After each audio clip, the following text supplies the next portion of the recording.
Please, in your life, a lot of problems come, a lot of issues, hurts. These are spam.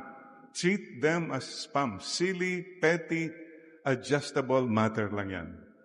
They are not the most important things in your life. Focus on the gems, God encounter moments of your life. Yung mga spam sa buhay mo, mga negative, treat them as spam. Huwag mo silang patulan, huwag mo silang kainin. Don't let them destroy your peace. That's why it's so important in the Eucharist. At least when we come to Mass, Lord, lahat ng mga yan are nothing compared to your presence. Choose what to think. Choose what to say. Choose what to feel. And so, what do we do? Listening. Listen more. What does it mean to listen?